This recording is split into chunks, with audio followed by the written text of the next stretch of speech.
Summer रहे वीर सैनिक हवलदार मिठुन दास summer रहे। भारत माता की, भारत माता की, भारत माता की। वंदे वंदे वंदे वंदे।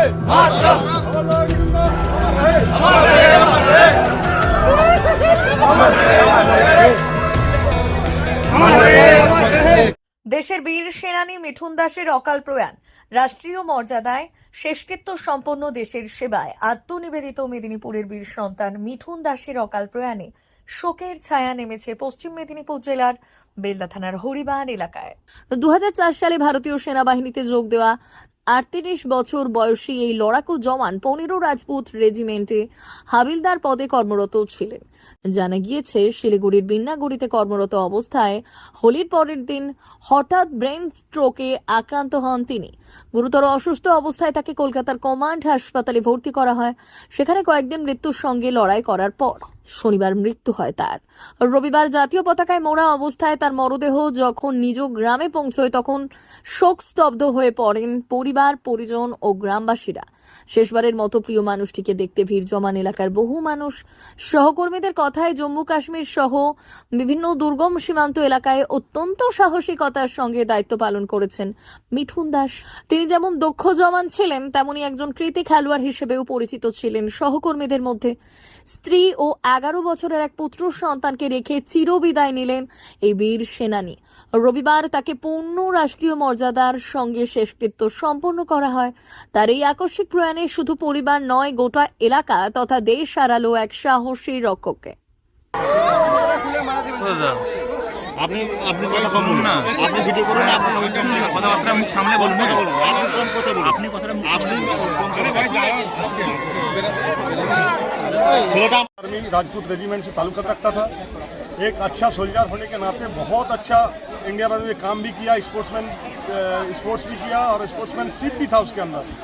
इसके अलावा उसने अच्छी ऑपरेशन में भी शामिल हुआ, अच्छा ऑपरेशन किया, जैसे हेलीकॉप्टर ऑपरेशन, CI ऑपरेशन, अपना इसकी ऑपरेशन।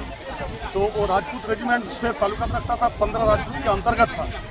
आज 15 राजपूत से लेके उसके गाँव तक सभी के सब दुख प्रकाश कर रहा है, इसी दुख प्रकाश में है। और बहुत बढ़िया बंदा था, बहुत ही। हम ये चाहते हैं उसका आत्मा सदा आभारी रहे और उसका कैसे डेथ कैसे हुआ? डेथ उसका बाथरूम में एक्चुअली गिर के स्ट्रोक टाइप हुआ और ब्रेन स्ट्रोक हो गया। उसने आज कलकत्ता कमांड में आखिरी सांस लिया। कब गिरा था बाथरूम में, कुछ पता है? 4-5 दिन पहले, मतलब अप्रॉक्स 7-8 तारीख को सवेरे 6-6:30 बजे बाथरूम में गिरा था और स्ट्रोक हुआ है। कलकत्ता ले गया, बट आज हमारा पास नहीं रहा। कितने साल सर्विस कर रहा है? सर्विस हो गया 22 ईयर्स। 2004 में ज्वाइन किया था इंडियन आर्मी में। आज 2026 22 साल उसका नौकरी हो गया और 22 साल के 22 साल इन्फेंट्री सोल्जर था, राजपूत रेजिमेंट और 15 राजपूत का हिस्सा था। क्या नाम है आपका? मेरा नाम हवलदार, एक हवलदार भोलानाथ घोष। मैं भी 15 राजपूत रेजिमेंट से ताल्लुक रखता था। মিঠুন দাস আমাদের ভারতীয় প্রতিরক্ষা বিভাগে কাজ করতে ও তার আকস্মিক মৃত্যু হয়েছে, অত্যন্ত দুঃখজনক। এলাকার প্রত্যেকটি পরিবার থেকে ভেঙে পড়েছে তাকে, তার প্রতি সহানুভূতি দেখানোর জন্য। খুব মর্মান্তিক। তার আত্মার শান্তি কামনা করি আমরা সবাই।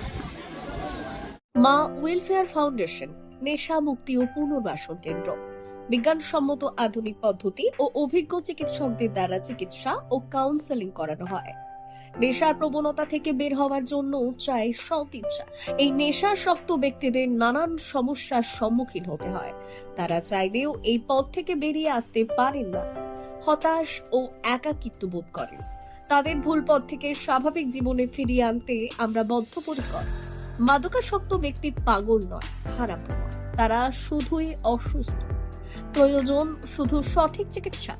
আপনার সন্তান কোথায় যায়, কাদের সাথে চলাফেরা করে, নিয়মিত স্কুল কলেজ যায় কিনা, অপ্রয়োজনে বাড়ির বাইরে থাকে কিনা, অস্বাভাবিক জীবন যাপন করে কিনা, আপনি যা অর্থ দেন তা সঠিকভাবে ব্যয় করে কিনা, পারিবারিক অশান্তির শারীরিক অত্যাচার, স্ত্রী পরিজনকে অকারণে সন্দেহ, অবিশ্বাস, কর্মক্ষেত্রে অবনতি, মাত্রাতিরিক্ত আর্থিক চাহিদা বেড়ে গেছে, তার মানে আপনার প্রিয়জন তীব্র নেশাগ্রস্ততায় বা মানসিক সমস্যায় ভুগছেন। নেশামুক্তি ও মানসিক রোগের নিরাময় ও কাউন্সেলিং কেন্দ্র এখন বেলদায়। মদ, গাঁজা, ড্রাগস ও ইত্যাদি বিভিন্ন ধরনের নেশা এবং মানসিক রোগের চিকিৎসা করতে হলে আজই আসুন মা ওয়েলফেয়ার ফাউন্ডেশন। এখানে আমাদের চিকিৎসা পদ্ধতি: 1. নেশাগ্রস্ত রোগী এবং তার পরিবারের কাউন্সেলিং এর ব্যবস্থা। 2.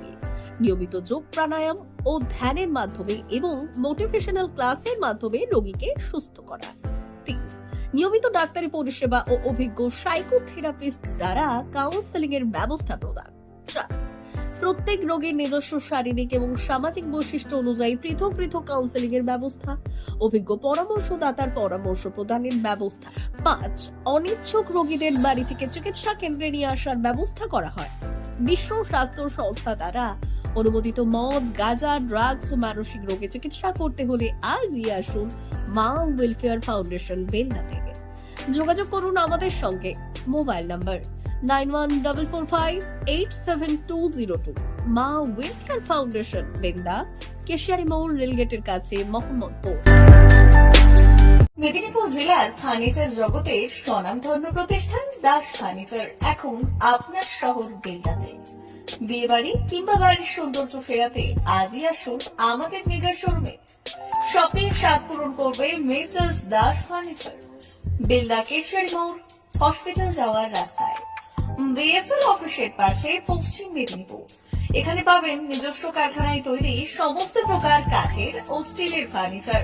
এখানে পাবেন মডিউলার বক্স খাট, মডিউলার বেডরুম সেট, দোলনা, garden furniture, wall unit, modular dining set, office furniture, digital print আলমারি, modular sofa, sofa cum bed, modular centre table, fibre furniture, wooden furniture সহ যাবতীয় ফার্নিচার আসবাবপত্র পাওয়ার একেবারে বিশ্বস্ত প্রতিষ্ঠান দাস ফার্নিচার।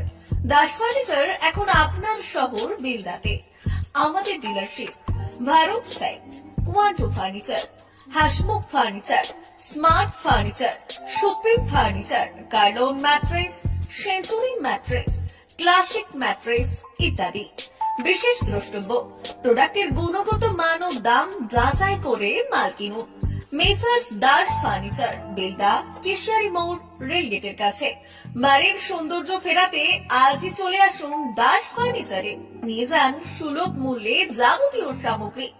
যোগাযোগ করুন 03229299933 অথবা 9933333062 অথবা 7001139426। আমাদের ঠিকানা বেলদা, কেশিয়ারি মোড়, হসপিটাল যাওয়ার রাস্তায়, বিএসএল অফিসের পাশে, পশ্চিম মেদিনীপুর।